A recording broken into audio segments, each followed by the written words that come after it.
दोस्तों, competition academy के YouTube portal पे आपका स्वागत है। उम्मीद करते हैं कि आप लोगों की तैयारी अच्छी चल रही होगी यूजीसी नेट की, क्योंकि परीक्षा की तिथि 26 दिसंबर पुनः निर्धारित कर दी गई है। और बहुत सारे हमारे मेंबर्स ऐसे हैं जो पब्लिश वीडियो का इंतज़ार करते रहते हैं, तो इसलिए प्रैक्टिस सेट जो आज का है वो आप लोगों को दिया जा रहा है। आप ज़रूर देखें। और इस प्रैक्टिस सेट में आप देखेंगे कि आपके यूजीसी नेट में जो इकाई 1 है उससे प्रश्न है, और इकाई 2 में केवल हम लोग भक्ति काल तक लिए हैं, तो इकाई 1 पूरा और इकाई 2 तक आपको इसमें प्रश्न मिलेगा।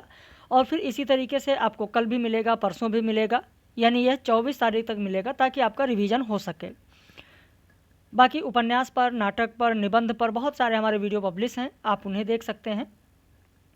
और हमारा नया बैच यूजीसी नेट की परीक्षा के बाद ही प्रारंभ हो जाएगा। पहला प्रश्न देखें, आर्य भाषा परिवार में केतुम वर्ग की भाषा कौन सी है? Celtic, Teutonic, Illyrian. विकल्प है 1 2, 2 3, 1 3, 1 2 3। अब यहाँ पर जो आपका उत्तर होगा वह होगा 1 और 2। केल्टिक भी आपका केतुम के तहत आएगा, ट्यूटोनिक भी केतुम के तहत आएगा, क्योंकि ध्वनि के आधार पर भाषा को 2 भागों में विभाजित किया गया है, सतम और केतुम। सतम में आपको पता है कि भारत ईरानी, बाल्टो स्लाविक, आर्मीनी, अल्बानी, जिसे इलेरियन भी कहा जाता है, वह सतम के तहत है। और केतुम के तहत आप देखेंगे जर्मनिक, जिसे ट्यूटोनिक भी कहा जाता है, वह आएगी। केल्टिक भी इसी के तहत आएगा। ग्रीक, तोखरी, हिटाइट, इटालिक, ये सब जो भाषाएं हैं वो केतुम के तहत आती हैं। दूसरा प्रश्न देखें कि निम्न में से सत्य कथन कौन सा है? अश्वघोषकृत विशुद्ध मग्ग, जो कि 5वीं सदी की रचना है, को बौद्ध सिद्धांतों का कोश कहा जाता है। कच्चायन व्याकरण को सुसंधि कप्प भी कहा जाता है। मोगलान व्याकरण, जिसमें कि 817 सूत्र हैं, इसको पाली का सर्वश्रेष्ठ व्याकरण ग्रंथ माना जाता है। इनमें से सही कौन सा होगा? 1 2, 2 3, 1 3, 1 2 3। तो आपका उत्तर हो जाएगा डी, 1 2 3। लेकिन जब हम लोग यहाँ पर पाली की बात कर रहे हैं, पाली में रचित रचनाओं की बात कर रहे हैं, तो एक चीज़ आपको और ध्यान रखना है कि कच्चायन व्याकरण की जो बात कर रहे हैं, इस व्याकरण में पाली में 41 ध्वनियाँ स्वीकार की गई हैं, जिसमें 8 स्वर बताया गया है और 33 व्यंजन बताया गया है। वहीं मोगलान व्याकरण की बात करें तो इसमें कुल संख्या 43 की बताई गई है, जिसमें 10 स्वर बताया गया है और 33 व्यंजन बताया गया है। तो बाय द वे, कभी ऐसे तथ्यात्मक प्रश्न पूछा जाए तो वो भी आपको ध्यान रखना है। प्रकृति की तृतीय अवस्था को किस नाम से जाना जाता है? आपका उत्तर हो जाएगा सी, अपभ्रंश। प्राकृत की पहली अवस्था पाली है, दूसरी प्राकृत है और तीसरी आपकी अपभ्रंश है। निम्न में से किसका मानना है कि अपभ्रंश शब्द का भाषा के अर्थ में प्रयोग सर्वप्रथम चंड ने अपने ग्रंथ प्राकृत लक्षणम में किया है? भ्रातहरि, उदय नारायण तिवारी, भोलानाथ तिवारी, रामचंद्र शुक्ल। विकल्प है 1 2, 2 3, 3 4, 1 4। आपका उत्तर हो जाएगा बी, 2 और 3। जहाँ तक भ्रातहरि की बात है, तो भ्रातहरि ने अपनी रचना वाक्य पदियम में कहा है कि सर्वप्रथम व्याडि ने संस्कृत के मानक शब्दों से भिन्न संस्कारच्युत, भ्रष्ट एवं अशुद्ध शब्दों को अपभ्रंश कहा है, ये भ्रातहरि ने कहा है। जबकि उदय नारायण तिवारी और भोलानाथ तिवारी, इन दोनों का ये मानना है, इन दोनों लोगों का, कि अपभ्रंश शब्द का भाषा के अर्थ में प्रयोग सर्वप्रथम चंड ने अपने ग्रंथ प्राकृत लक्षण में किया है। वहीं आचार्य रामचंद्र शुक्ल की अगर बात करें तो आचार्य रामचंद्र शुक्ल कहते हैं कि अपभ्रंश नाम पहले पहल वल्लभी के राजा धरसेन द्वितीय के शिलालेख में मिलता है, जिसमें उन्होंने अपने पिता गुहसेन को संस्कृत, प्राकृत और अपभ्रंश तीनों का कवि कहा है? यहाँ पर आपका उत्तर होगा बी, 2 और 3। किसने अपभ्रंश का संबंध अवीरों तथा गुर्जरों से माना है? आचार्य दंडी, भरत मुनि, कीथ, हेमचंद्र। उत्तर हो जाएगा आपका सी, कीथ। ये जो तथ्यात्मक प्रश्न है इन्हें आप लोग जरूर ध्यान रखिए। धनपाल कृत भविष्यत कहा का संपादन किसने किया है? पीताम्बर दत्त बर्थवाल, नामवर सिंह, वासुदेव शरण अग्रवाल, डॉक्टर याकोबी। तो आपका उत्तर हो जाएगा डी, डॉक्टर याकोबी। धनपाल कृत भविष्यत कहा का संपादन किसने किया है? आपका उत्तर होगा डी, डॉक्टर याकोबी। 7वीं से 11वीं शताब्दी के काल को किसने अपभ्रंश का स्वर्ण काल माना है? विकल्प है हरदेव बाहरी, सुनीति कुमार चटर्जी, धीरेन्द्र वर्मा, भोलानाथ तिवारी। प्रश्न संख्या 7 में आपका उत्तर हो जाएगा ए, हरदेव बाहरी। ये भी बहुत ही महत्वपूर्ण प्रश्न है और यहाँ पर जो मैंने प्रश्न लिया है वो महत्वपूर्ण प्रश्न ही लिया गया है ताकि आप कम समय में चीज़ों को रिवाइज कर सकें। इकार बहुला बोली कौन सी है? अवधी, बघेली, भोजपुरी, कौरवी। प्रश्न संख्या 8 में देखें, आपका उत्तर हो जाएगा सी, भोजपुरी इकार बहुला बोली है। मैंने आप लोगों को जब लेक्चर में पढ़ाया है, जब लेक्चर लिया है तो वहाँ पर मैंने बताया है, जब बोलियों की बात की है तो उसमें अवधी, बघेली, छत्तीसगढ़ी, कौरवी, मैथिली, मगही सारी बोलियों के बारे में मैंने आपको बताया है और उसे आप लोग ज़रूर ध्यान होगा वो सारी चीज़ आप लोगों को। क व्यंजन की विशेषता क्या है? यह अघोष व्यंजन है। क अल्पप्राण व्यंजन है। इसका उच्चारण तालव्य से होता है। विकल्प है 1 2, 2 3, 1 3, 1 2 3। उत्तर हो जाएगा आपका ए, पहला और दूसरा आपका सही है, तीसरा गलत है क्योंकि क वर्ग का उच्चारण कंठ से होता है न कि तालव्य से। कौन सा शब्द समूह फारसी नहीं है? बेगम, नौकर, लाश, मुगल, लफंगा। बी विकल्प में हजार, साल, आराम, चश्मा, जलसा।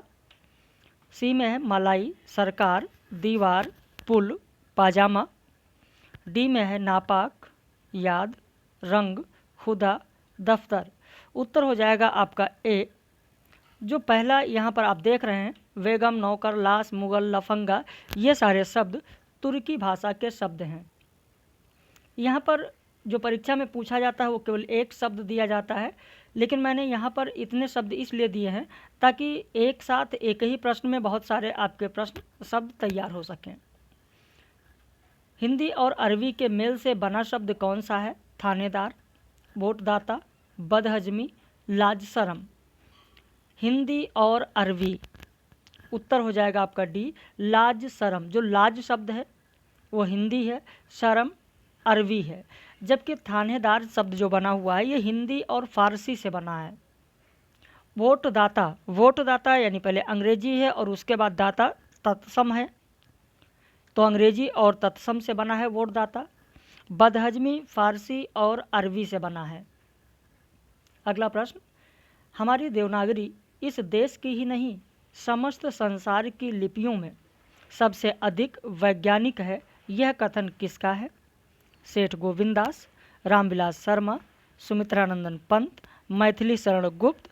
तो यहाँ पर आपका उत्तर हो जाएगा ए, सेठ गोविंदास का ये कहना है, सेठ गोविंदास का ये कथन है कि हमारी देवनागरी इस देश की ही नहीं समस्त संसार की लिपियों में सबसे अधिक वैज्ञानिक है। अगला प्रश्न, संसद में कार्य हिंदी में या अंग्रेजी में किया जाएगा, यह विधान संविधान के किस अनुच्छेद में है? 120, 210, 343, 345। उत्तर हो जाएगा आपका ए, 120। जब ऐसे प्रश्न आते हैं तो कुछ लोग 343, 44, 45, 46 यानी 351 तक देखते हैं, लेकिन आपको ध्यान होगा जब मैंने आप लोगों को बताया है हिंदी के बारे में, जब हमने राजभाषा राष्ट्रभाषा की बात की है तो हमने आपको अनुच्छेद 120 भी बताया है, 210 भी बताया है, जिसमें संसद की बात मैंने की है, विधानसभा की बात की है। तो यह 2 अनुच्छेद भी आपको ध्यान रखने हैं। संविधान के किस भाग में राजभाषा संबंधी विधान मिलते हैं? भाग 5, भाग 6, भाग 10, भाग 17। विकल्प है 1, 2, 3, 2, 3, 4, 1, 2, 4 उपरोक्त सभी। तो यहाँ पर आपका उत्तर हो जाएगा 1, 2 और 4। यानी जब हम लोग बात करेंगे अनुच्छेद 120 की, तो यहाँ पर भाग 5 मिल जाएगा, भाग 6 में अनुच्छेद 210 आपको मिल जाएगा, और भाग 17 में 343 से 351 तक मिलेगा। तो आपका उत्तर होगा 1, 2 और 4। कंप्यूटर हिंदी टाइपिंग के किस विधि का विकास राजभाषा विभाग ने किया? विकल्प है विकल्प नहीं, पहले पॉइंट दिया गया, Remington typing, inscript typing, phonetic typing. अब विकल्प है केवल 1, केवल 2, 1 और 2, 2 और 3। उत्तर हो जाएगा आपका बी, केवल 2। कंप्यूटर हिंदी टाइपिंग के इन स्क्रिप्ट टाइपिंग विधि का विकास राजभाषा विभाग के द्वारा किया गया। आपका उत्तर होगा बी, केवल 2। देवनागरी के मानकीकरण के विषय में 1947 ईस्वी में उत्तर प्रदेश सरकार के द्वारा आचार्य नरेंद्र देव की अध्यक्षता में गठित समिति का सुझाव क्या था? अ की 12 खड़ी का सुझाव दिया, पंचमाक्षर के स्थान पर अनुस्वार का प्रयोग किया जाए, सिरोरेखा लगाई जाए। विकल्प है 1, 2, 2, 3, 1, 3, 1, 2, 3। आपका उत्तर होगा बी, 2 और 3। जो आचार्य नरेंद्र देव की अध्यक्षता में समिति गठित की गई थी, उसमें 12 खड़ी को अस्वीकार कर दिया गया था। बाकी यहाँ पर जो आप देख रहे हैं, इन सब को स्वीकार किया गया है। पंचमाक्षर के स्थान पर अनुस्वार का प्रयोग किया जाए बताया गया, सिरोरेखा लगाई जाए, लेकिन अ की 12 खड़ी का सुझाव नहीं दिया, बल्कि अ की 12 खड़ी को अस्वीकार कर दिया गया था। इसलिए आपका उत्तर होगा बी, 2 और 3। अगला प्रश्न, महेश दत्त शुक्ल का भाषा काव्य संग्रह 1873 ईस्वी में कहाँ से प्रकाशित हुआ था? आगरा, बनारस, दिल्ली, लखनऊ। उत्तर हो जाएगा आपका डी, लखनऊ से प्रकाशित हुआ था। आचार्य रामचंद्र शुक्ल के अनुसार कविवृत्त संग्रह, बड़ा कविवृत्त संग्रह और प्रकांड कविवृत्त संग्रह का सही क्रम क्या है?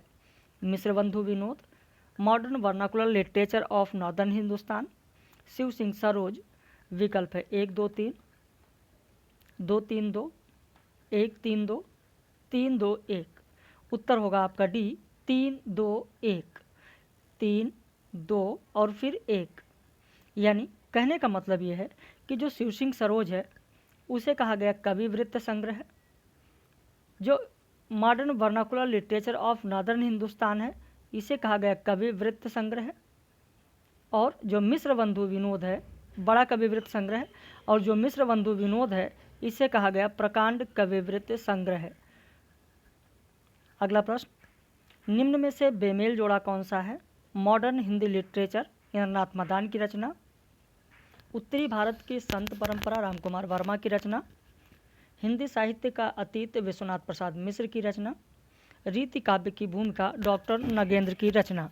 तो यहाँ पर आपका उत्तर हो जाएगा बी, उत्तरी भारत की संत परंपरा रामकुमार वर्मा की रचना नहीं है, बल्कि लिख लें, अगर आपको नहीं पता है तो लिख लें, परशुराम चतुर्वेदी की रचना है। परशुराम चतुर्वेदी उत्तरी भारत की संत परंपरा रचना परशुराम चतुर्वेदी की है। रामनरेश त्रिपाठी ने कविता कौमुदी के कितने भागों का संपादन किया? 6, 8, 10, 12। आपका उत्तर होगा बी, 8। रामनरेश त्रिपाठी ने कविता कौमुदी के 8 भागों का संपादन किया है। बौद्ध गान व दोहा किसके रचनाओं का संग्रह है? नाथ, सिद्ध, जैन, रासो। उत्तर हो जाएगा बी, सिद्ध। हरप्रसाद शास्त्री ने सिद्धों की रचनाओं का संग्रह बंगला अक्षरों में बौद्ध गान व दोहा नाम से किया है। पूरन भगत नाम से कौन जाने जाते थे? विकल्प है मत्स्येंद्र नाथ, जलंधर नाथ, नागार्जुन, चौरंगी नाथ। उत्तर हो जाएगा डी, चौरंगी नाथ। क्योंकि जो मत्स्येंद्र नाथ थे, मत्स्येंद्र नाथ आप जानते हैं मीन नाथ के नाम से जाने जाते हैं, मच्छंदर नाथ भी कहा जाता है। चौथे बोधिसत्व अवलोकितेश्वर के नाम से भी जाना जाता है, जबकि जलंधर नाथ को बालनाथ कहा जाता है और नागार्जुन को रसायनी कहा जाता है। देवसेन की रचना कौन सी नहीं है? श्रावकाचार, लघुनय चक्र, दर्शन शास्त्र, बुद्धिरास। उत्तर होगा डी, बुद्धिरास। शालिभद्र सूरी ने बुद्धिरास का संग्रह, जो शालिभद्र सूरी का ये बुद्धिरास है, इसका संग्रह शालिभद्र सूरी के जो शिष्य थे, सीवी नाम था उनका, सीवी ने किया था।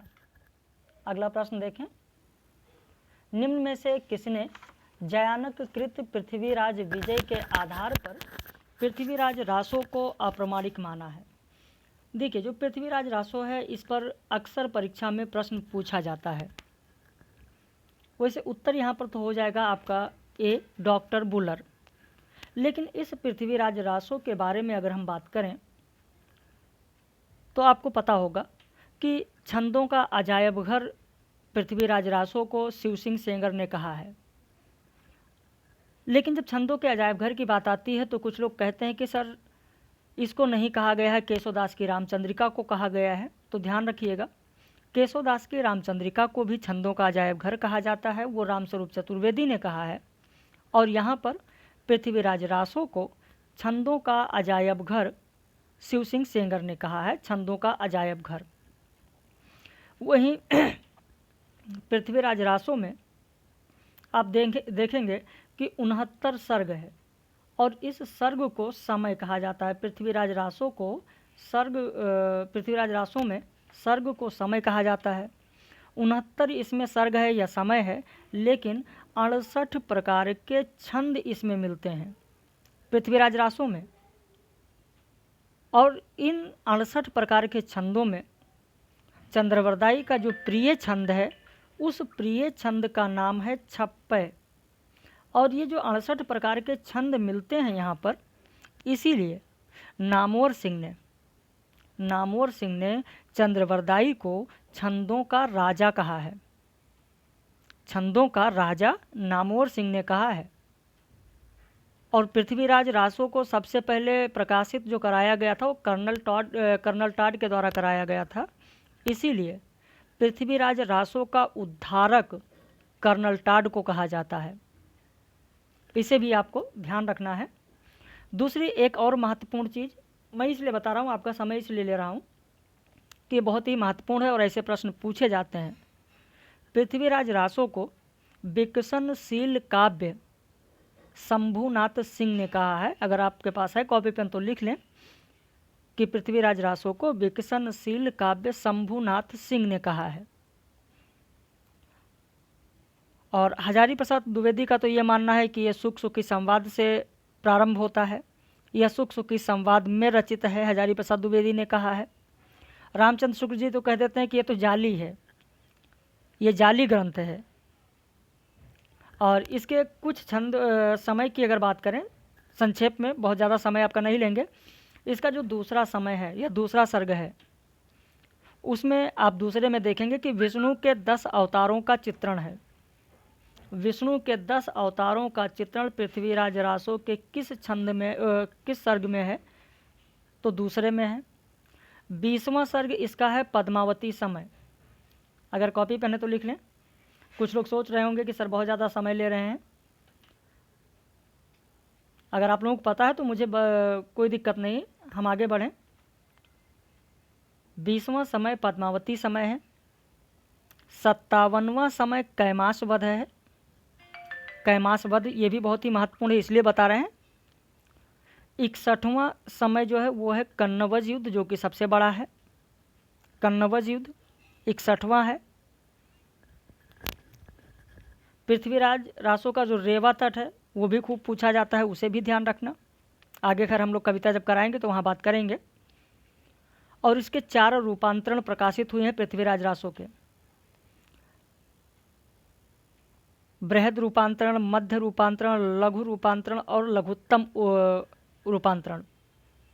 जो वृहद है वो सबसे अधिक अप्रामाणिक वृहद को माना जाता है, वृहद रूपांतरण को। मध्य रूपांतरण में 7,000 छंद हैं, जिसे मथुरा प्रसाद दीक्षित ने प्रमाणित माना है मध्य रूपांतरण को। लघुत्तम रूपांतरण में 1300 छंद हैं, जिसे माता प्रसाद गुप्त और दशरथ शर्मा ने प्रमाणिक माना है। अगला प्रश्न देखते हैं, समय बहुत ज़्यादा हो जाएगा। विद्यापति को किसने भक्त कवि माना है? ब्रजनंदन सहाय, श्याम सुंदर दास, हजारी प्रसाद द्विवेदी, रामचंद्र शुक्ल। विकल्प है 1 2 3 2 3 4 1 3 4 1 2 3 4। उत्तर हो जाएगा ए 1 2 3, यानी ब्रजनंदन सहाय, श्याम सुंदर दास, हजारी प्रसाद द्विवेदी, इन लोगों ने विद्यापति को भक्त कवि माना है, जबकि रामचंद्र शुक्ल ने श्रृंगारी कवि माना है। रामचंद्र शुक्ल हैं, हरप्रसाद शास्त्री हैं और राम कुमार वर्मा हैं, राम वृक्ष वेनीपुरी हैं, इन लोगों ने श्रृंगारी कवि विद्यापति को माना है। विद्यापति की उपाधि कौन कौन सी हैं? कवि रंजन, खेलन कवि, दशावधान, पंचानन। विकल्प है 1 2 3 2 3 4 1 3 4 1 2 3 4। उत्तर होगा डी 1 2 3 4। ये सभी की सभी उपाधियाँ विद्यापति की हैं। वैसे बहुचर्चित उपाधि मैथिल कोकिल, अभिनय जयदेव, कवि शेखर, कवि कंठहार, ये तो आपको पता ही है। उसके अलावा कवि रंजन, खेलन कवि, दशावधान और पंचानन भी ध्यान रखें। अमीर खुसरो की पहेली का उत्तर क्या होगा? एक नार तरवर से उतरी, सर पर वाके पाँव, ऐसी नार कुनार को मैं ना देखन जाऊं। उत्तर इसी में है, आप खुद देखें। विकल्प दिया गया है कोयल, मोर, तोता, मैना। मैना देखन जाऊं, एक साथ जोड़ दीजिए, उत्तर हो जाएगा डी मैना। तो कुछ इस प्रकार से यहाँ पर आपको देखने को मिल रहा है। विद्यापति ने कीर्तिलता की रचना अवहट्ट भाषा में की है। यहाँ अवहट्ट का अर्थ क्या है? डिंगल भाषा, पिंगल भाषा, मैथिल युक्त ब्रज भाषा या मैथिल युक्त विकसित अपभ्रंश भाषा? तो आपका उत्तर हो जाएगा डी मैथिल युक्त विकसित अपभ्रंश भाषा यहाँ पर होगा। अगला प्रश्न, अयोध्या के राजा भरत और तक्षशिला के राजा बाहुबली को लेकर किसने चरित काव्य लिखा है? मेरुतुंग, शालिभद्र सूरी, पुष्पदंत, सुमतिगण।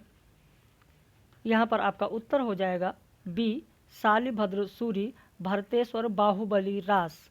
नाम तो आपने सुना होगा, भरतेश्वर बाहुबली रास। उत्तर हो जाएगा बी।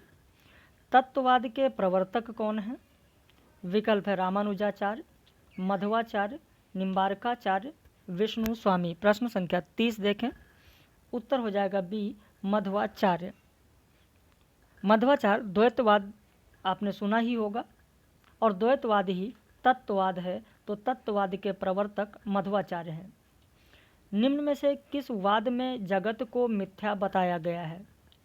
अद्वैतवाद, द्वैतवाद, द्वैताद्वैतवाद, विशिष्टाद्वैतवाद। आपका उत्तर हो जाएगा ए अद्वैतवाद।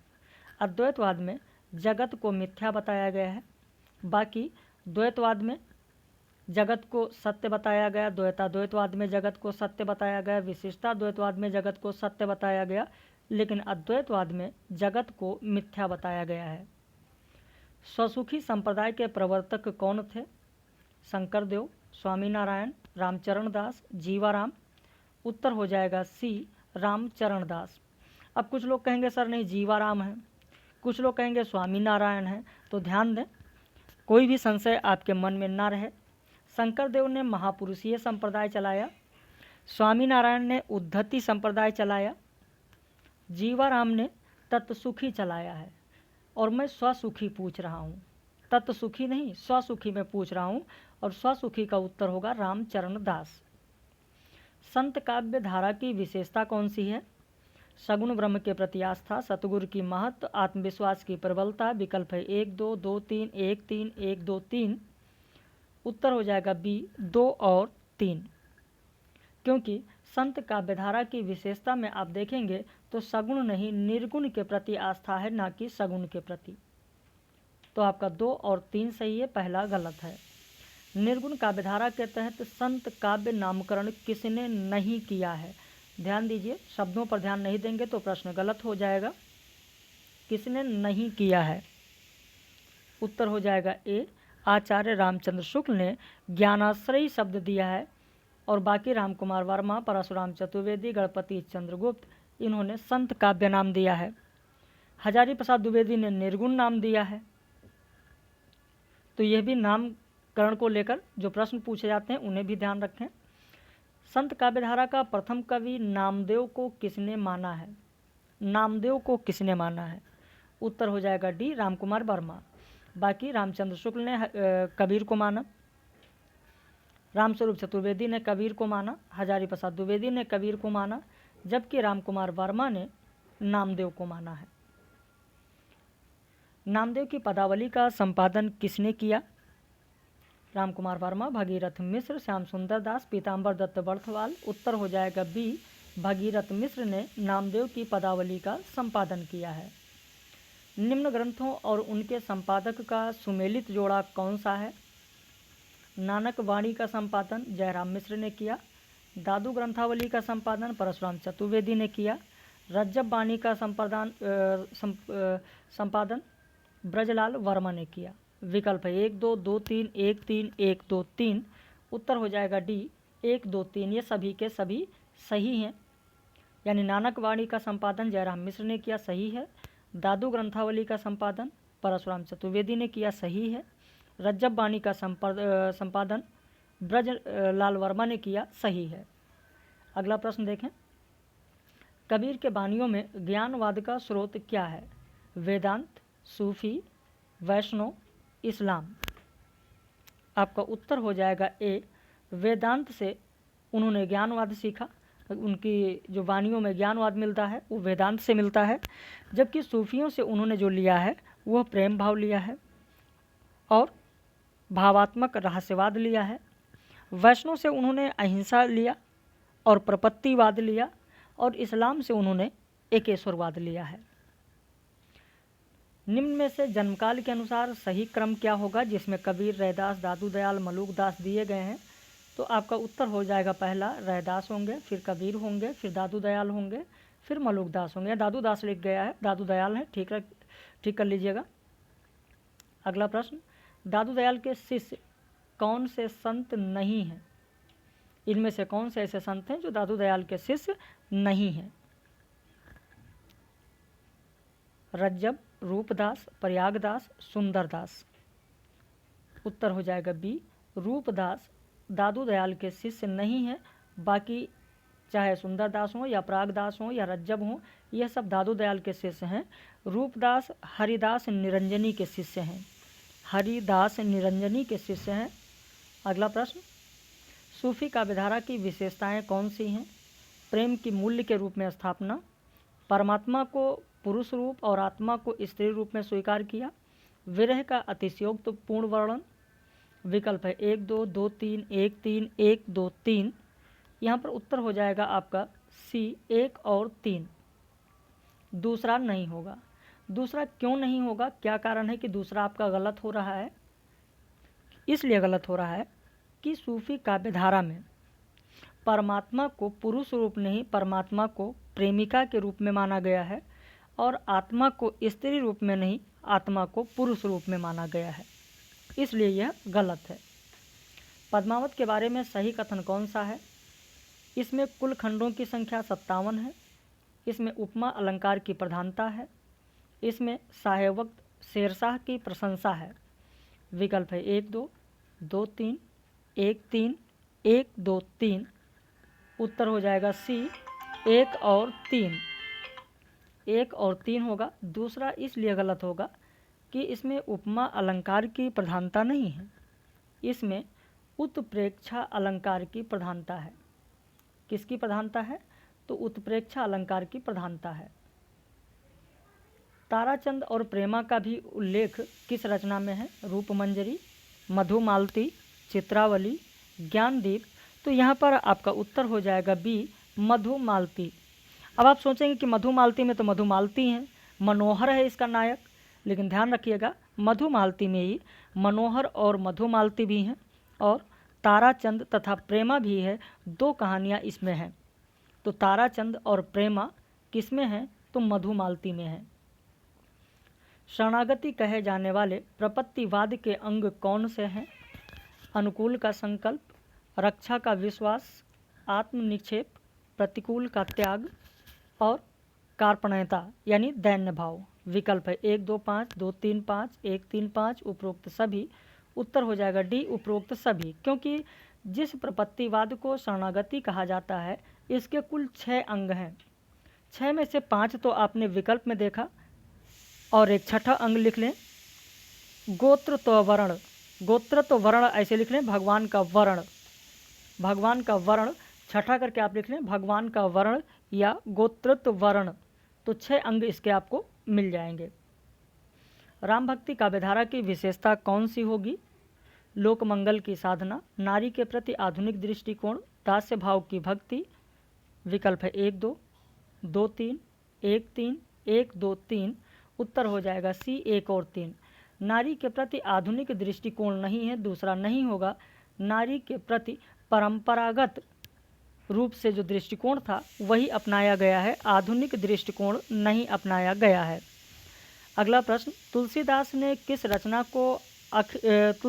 किस रचना को अखिल ज्ञान का सार कहा जाता है, जिसे तुलसीदास ने खुद कहा है?